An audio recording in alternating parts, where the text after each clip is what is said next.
අයිබෝන් දුවේ පුතේ. ඔන්න ඉතින් ඔයාලගේ නම්බර් සිස්ටම් පාඩමේ ෂෝට් ටෙක්ස්ට් එකක් ගෙන්න යන්නේ කොටසක් අරන් ඉන්න යන්නේ මේ වීඩියෝ එකෙන් ඔයාලට ලේසි ක්‍රමයකින් පාඩම කොට දාගන්න. මට පිටේ සවුන්ඩ් එක හැරෙනවා නොයිස් ඇහි ගණන් ගන්න එපා. මොකද මේ ඉන්න අධ්‍යාපන ආයතනයේ ගාව ළඟම තමයි බස් ස්ටෑන්ඩ් එකේ ඉන්නේ. ඒක හින්දා හරි පුතේ. මෙන්න මෙහෙමයි වැඩේ වෙන්නේ. ඔයා දන්නවා වගේ නම්බර් සිස්ටම් පාඩමේ තියෙනවා අෂ්ටමය, ද්විමය, ෂඩ්දශමය, දශමය කියලා මෙහෙම සංඛ්‍යා පද්ධති හතරක්. මෙන්න මේ හතරෙන් දැන් මම අද කියලා දෙන්නාට අෂ්ටමය, ද්විමය, ද්විමය, අෂ්ටමය. මෙන්න මේ පරිවර්තනය ගැන. අහන්න පුතේ. ඉතින් අෂ්ටමය සංඛ්‍යාවට අයිතිව ගත්තොත් 0 1 2 3 4 5 6 7 කියලා අපි දන්නවා. එකේ නම් 7 බිඳුවේ නම් 7 වෙනවා. හරිද? ද්විමය ඉලක්කම් ගිහුවම 0.1 විතරයි කියලා දන්නවනේ. ඉතින් මෙන්න මේ අෂ්ටමය සංඛ්‍යාවට තුල්‍ය වන ද්විමය සංඛ්‍යා ප්‍රමාණය ගත්තොත් පුතේ ද්විමය බිටු 3ක් ඉලක්කම් 3ක් ඉලක්කම් 3කට අපි මේ ඉලක්කම් වලට කියනවා බිට් එකක් බිටුවක්. මෙන්න මේ බිටු 3ක් පාවිච්චි කරනවා. මේ බිටු 3 මෙන්න මේ විදිහට මතක තියාගන්නකො. මේ ඉස්කෝලේ වාට ටීචර්ස්ලා කියන ක්‍රමය නෙවෙයි. මෙන්න මේ විදිහට මතක තියාගන්න වැඩි වෙන පිළිවෙලට 1.0 විතරක් පාවිච්චි කරන අගයන් ටික 1.0 විතරක්. මුලින්ම බිඳුවට පස්සේ එනවා 1. 1න් පස්සේ 10. 10න් පස්සේ 11. 11ට පස්සේ අපිට කෙලින්ම කිසි ගණන් දිස් කරන්න මොකුත් නැහැ. කෙලින්ම 100.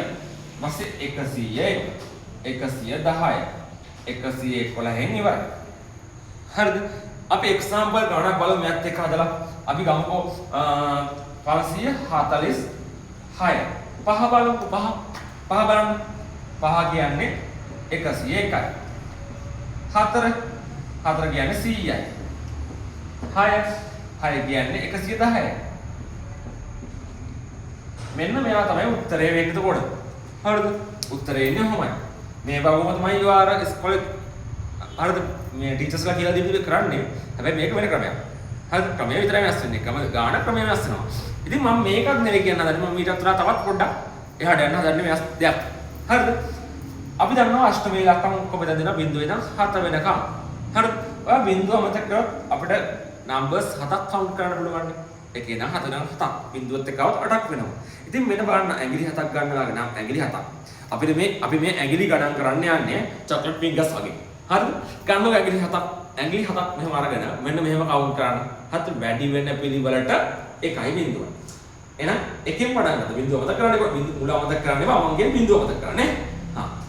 බිඳුව 1 එකෙන් පස්සේ 10 10න් පස්සේ 11 11න් පස්සේ 100 100න් පස්සේ 101 100 පස්සේ 110 ඊට පස්සේ 111 ආයි බලන්න 1 10 11 100 101 110 111 ආයි රවුන්ඩ් එක 1 10 11 100 101 110 111 ඇඟිලි හතමයි එන්නේ බලමු අපි එහෙම ගණනක් හදලා අපි ගමු 247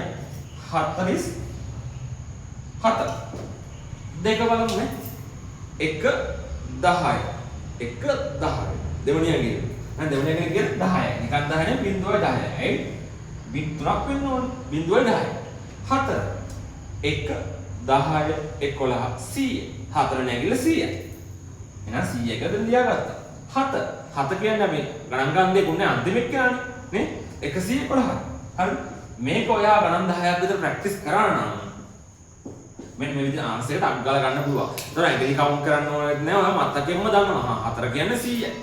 3 කියන්නේ 0.11යි. ඔයා ඔටෝමැටික්ම මේක දන්නවා. හරි අමුතුවෙන් ඔයාට කවුන්ට් කරන්න දෙයක් නෑ. හරිද? ඒතර මේක ඔයා ප්‍රැක්ටිස් කරන ගණන් 10ක් විතර. හරිද? පට්ටල මේක අනිත් පැත්ත කියන්නම්. මේක අනිත් පැත්ත කිව්ව මොකද්ද? ද්විමය සංඛ්‍යාව අෂ්ටමය සංඛ්‍යාවක් කරන්න. බලමු. මේකදි වෙන්නේ හිතන්න මේ ද්විමය සංඛ්‍යාව කියන්නේ අෂ්ටමය සංඛ්‍යාවක් කරන්න. අග ඉඳන් 3න් 3ට වෙන් කරන් ඉන්න. අග ඉඳන් 3න් 3ට වෙන් කරන් ආව. මෙතන එකයි ඉන්නේ අඩු ගන්නට වින්ද බැලන්ස් කරන්න. හරි. අපි දන්නවා 1 කියන්නේ එකම තමයි නේ.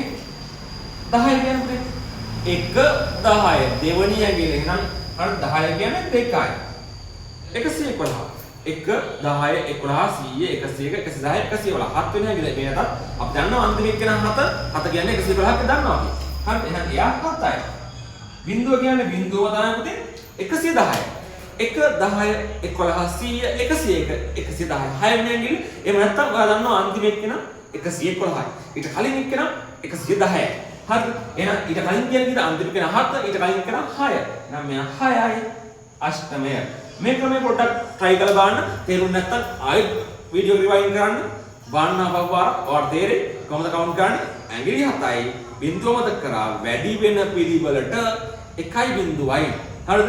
ඔන්නමයි නම්බර් සිස්ටම් ඇඟිලි වලින් හදන්නේ පුතේ. මේකෙන් ගොඩක් දේවල් කවුන්ට් මේ ගණන් හදා ගන්න පුළුවන් වඩ ප්ලේසියේ මේ එක්සැම්පල් එකක් විතරයි අෂ්ටමය ද්විමය. මේක මෙහෙම හදන්න පුළුවන් පුතේ. අපව පොඩ්ඩක් ඇඩ්වාන්ස් කරොත් ෂඩ් දශමයක ෂඩ් දශමයේ ද්විමය ද්විමය ෂඩ් දශමය BCD ආගෙන මේ ඔක්කොම මෙන්න මේ සිස්ටම් එකේ වලට ලේසියෙන් මතක තියා ගන්න පුළුවන්. ඒක බලන්න කොච්චර අඩු කාලෙකින් ගණන් හදන්න පුළුවන්ද කියලා. හරිද? අනිවාර්යයෙන්ම එක්සෑම් එකට එන ගණන් තමයි අෂ්ටමේ ෂඩ් දශමේ ෂඩ් දශමේ අෂ්ටමේ. මේ වගේ වීඩියෝ සෙට් එකක් අරන් මම එන්නම් ඉස්සරහට. කාලෙකින් මේ වීඩියෝ දාන්නේ. ගොඩ කාලයක් YouTube channel බලුවත් නෑ මම. ඉතින් ඔන්න ආයි පටන් ගත්තා. subscribe කරලා එකතු වෙලා ගන්න යාළුවන්ටත් වීඩියෝ share කරන්න. ඔයා කමෙන්ට් එක පල්ලෙහාන් දාන්න හැදෙන්න ඕනවාද වීඩියෝ එකේ. මොනවාද ප්‍රශ්න ඒවත් දාන්න. එහෙනම් Realizing with Ashan YouTube channel එක subscribe කරන්න අමතක කරන්න එපා. පල්ලෙහාන් bell icon එක click කරන්න. එහෙනම් පුතේ ජය වේවා ඔයාලට. සුබ අනාගතයක්. බය නැතුව ඔයා ගමන යන්න. අභියෝග කියන්නේ වචනයක් විතරයි.